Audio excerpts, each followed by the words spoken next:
Hey guys, this is Annie and today, as promised, we will be working on this little Mooth, which is a baby cow and a moth. And wait, what's that over there? Is that a Sasquatch? Huh. No, I guess it's just some vintage toys taking a little chat break with each other. That's weird.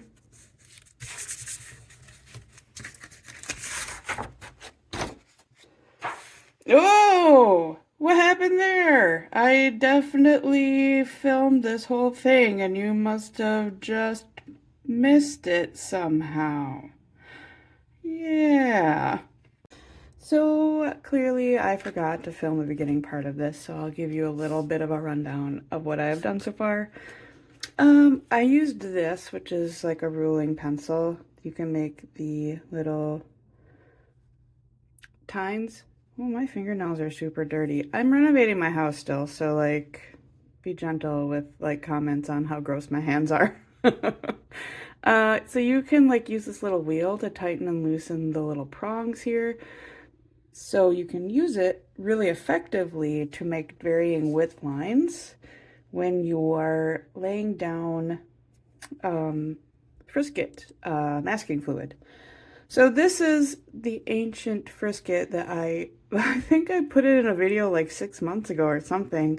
And I was like, I don't know if this is still good. And here I am still using it. And yeah, I guess we'll see what happens. Anyways, so I used this cool little ruling pencil to lay down these little lines to leave the color of the paper in some of these places.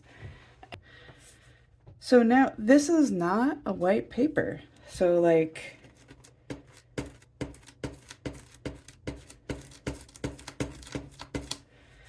the effect of stripping this masking fluid off, which hopefully is going to come off without ruining things. My goodness, it's very stuck though. Yeah, so as you can see here, this is like a cream colored paper. It's really nice. And I am definitely going to give you the name of this type of paper because I'm really enjoying working on it so far.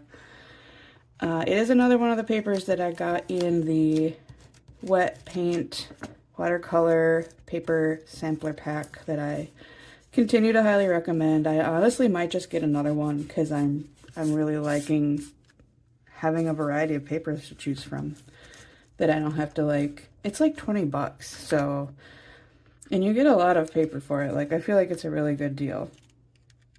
No, rip my paper. No. Don't rip the paper. All right, I'm gonna get the rest of this off quick. I believe the rest of this video is going to be voiceover Annie Noodle. So here is just the end of me removing all of the masking fluid. And I rub it with my finger because honestly I can't always tell if it's really gone or not. But if you touch it, it feels like rubber, so you can like really tell if there's any hanging out where you don't want it. Yeah. Otherwise I recommend not, touching your paper a lot with your oily hands because, yeah, we all have oily hands, even me in the dead of winter. So I am trying to get ready for spring again. So I am using my portable gouache palette that has that airtight silicone gasket that you can actually seal it with.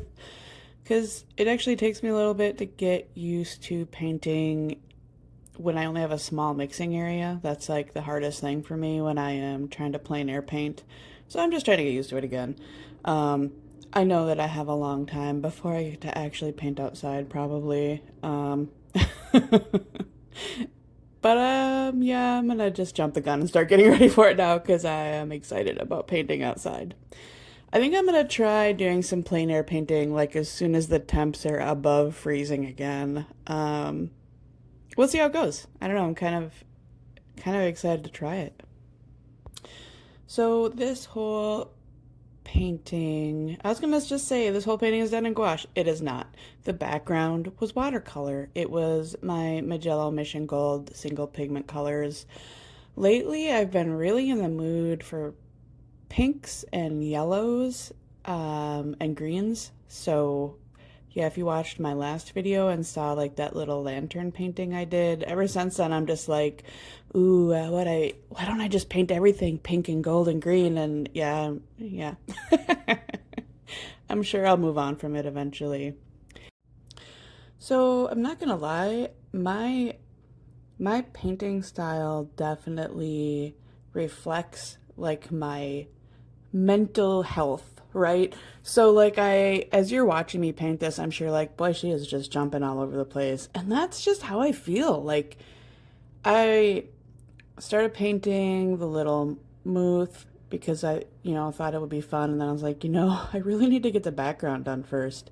And I don't technically need to get it done. It's just cleaner to get it done first. I'm painting with gouache and it is opaque, so I can paint over it. But yeah, so yeah, I jump all over the place and I go from the background to the foreground like all the time. I'm just jumping all over this painting.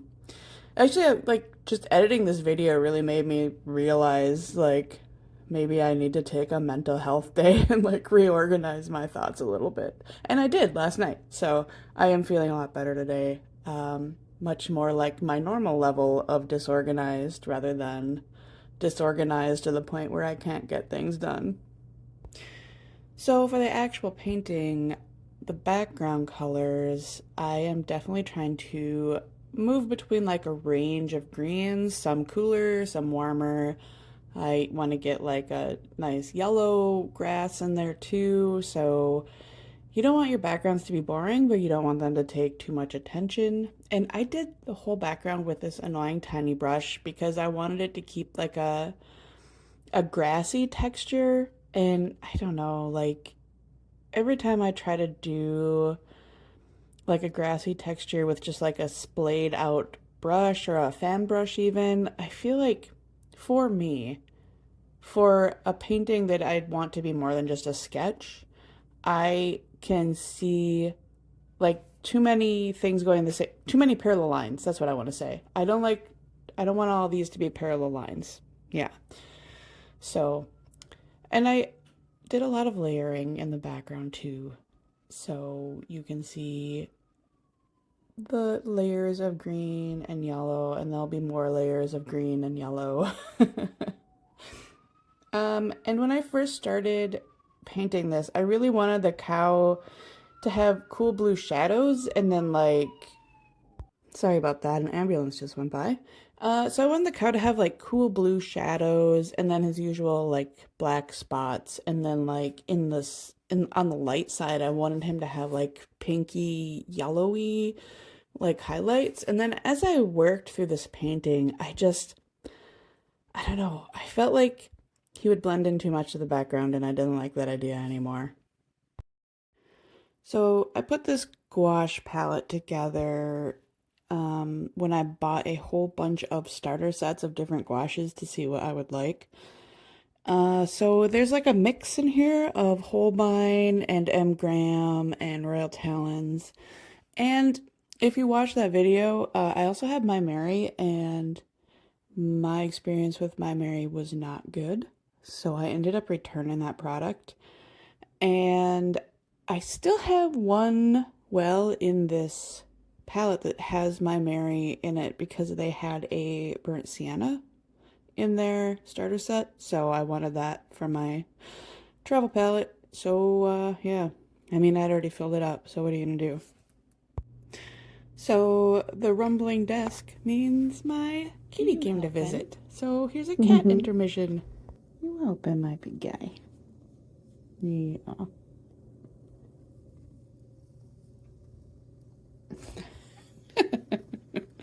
You're gonna come up here. All right. Oh. Okay.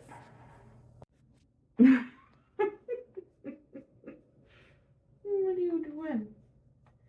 Hmm? Hmm?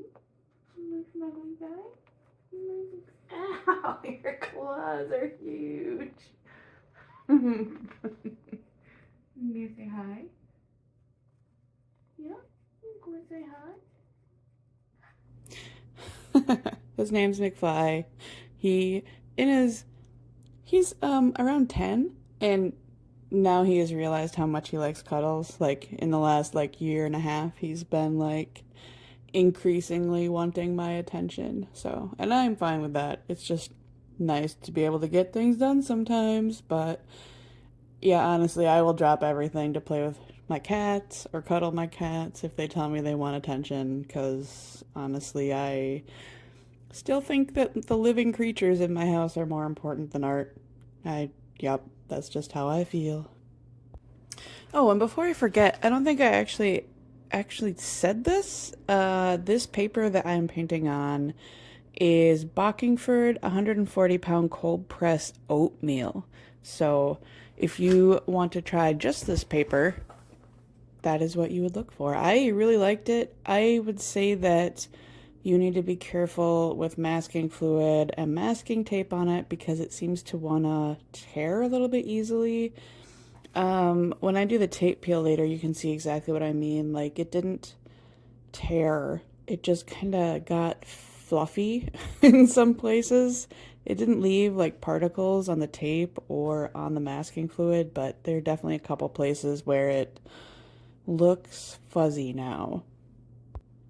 That said, I actually really like this paper. It held up well for my watercolor washes. It did fine with the gouache. The cold press isn't so cold pressy that it is hard to get a good solid line, which is something that I really care about because I tend to not like overly scritchily looking images.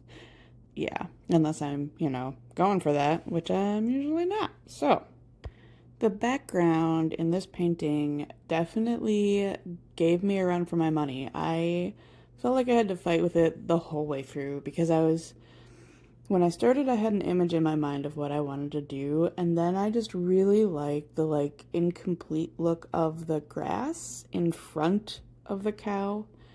And so I wanted to kind of keep that way. I mean, like, I know you're probably looking at this going, but you put masking fluid down to keep those, little grassy blades in the front white, and then you didn't do anything with it. And I kind of did, and I kind of didn't. I honestly shouldn't have taken the masking fluid off when I did.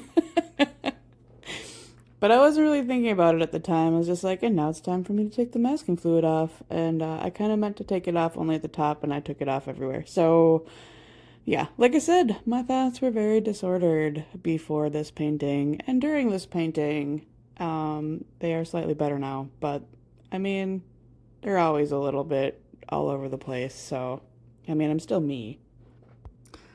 So, like I said, started out this painting thinking I wanted the blues to be shadow, and I ended up just kind of doing shadows with darker blues and purples, and then I didn't really do a lot of highlighting other than some like, in the black you can see there's some like lighter grayish colors, so I did that a little bit, but I don't know, I'd love to hear what you think about this painting, and like if you think I should have done more yellow pinkish highlights on the cow itself. I do eventually, yeah, here. I paint the wings pink and gold. So, I mean, it would have made some sense to kind of try to work that into more of the cow. I don't know. My painting process is always me trying to answer a bunch of questions and then kind of second guessing if I answered them the way I really wanted to.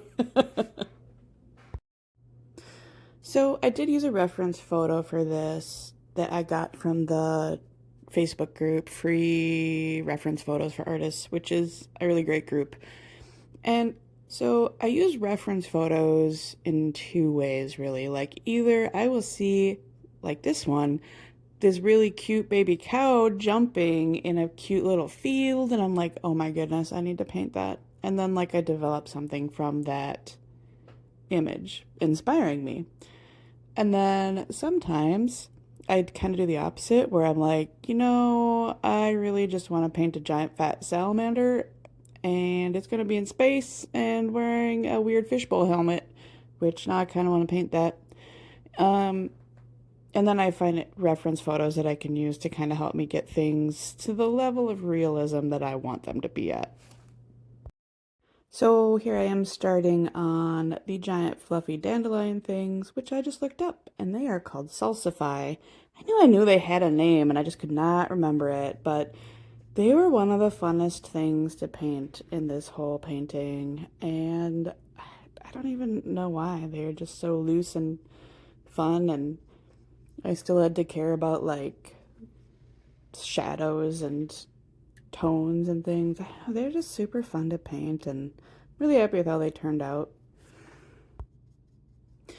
I mean, it really might have just been fun because it gave me a chance to use gouache like gouache is supposed to be used, where I'm painting layers over layers and it's opaque and you know, it's nice when there's a cat hair. It's nice when your art materials actually work like they're supposed to, and yeah, I feel like I actually learned a lot painting this. I have done mostly gouache sketches. I haven't done a lot of finished pieces. So, if you guys haven't heard, we had a ridiculous blizzard over the last couple days. So, I wanted to include what my life has been like. This is from yesterday. And that's me trying to get out my back door and almost falling, and the snow is up to the threshold on the door. And this is what my backyard looks like. And this is what it looked like today. I did shovel in between. I actually almost could barely open the door today. Let me The out snow of is my really house. light and poofy at least. So like as I go to shovel again today, it won't hurt me. And the giant piles on my deck are like construction debris. This is Mr. Bucket. He lives on my back porch. He was a gift from a friend of mine. I just thought he's a really good example of how much snow we've gotten in the last couple days. I'm not even sure how much we've gotten. Like, I don't know. I know we were supposed to get up to 2 feet. I don't think we got 2 feet. I don't think we even got close to 2 feet, but we got plenty. We don't need more. That said, even though it is like now basically what we call Minnesota second winter, um, the snow is just so pretty, and it's not like horribly cold out, and the wind has died down, so it's a lot easier to appreciate how pretty everything is right now. I will be a lot happier when it's above freezing again, I think, but I can handle a few days of, snow. But I'm really looking forward to spring. I might have mentioned that. It's that time of year where I'm like, yeah, I'm a little over this winter thing, and now I am ready to be outside again. So, on the Mooth's wings, I painted that little fluffy bit in between the wings and like the front part of the wings like so many times. I could not decide what color I wanted it to be. And I kind of eventually just settled on like a very, very light blue slash white. Um, to match like the veins, and like the edge of the wing in the back is like a light blue. I think I'm okay with it. Yeah. I feel like every artist, you finish a piece and you're like, I learned a lot. I like this piece. Here's all the things I could have done differently. But I really like this piece, and yeah. One of these days I'm gonna actually start putting my finished pieces up for sale in my shop again. Like, I haven't updated that thing in like a year, and I really need to. It's on my list of things to do. So these floofy moth antenna bits were actually like my least favorite thing to paint, and I am not 100% sure why. It might have been, I didn't feel like the paint was opaque enough. I mean, I think they look fine. Like, I, kept fussing with them till I liked them, but they weren't fun to paint.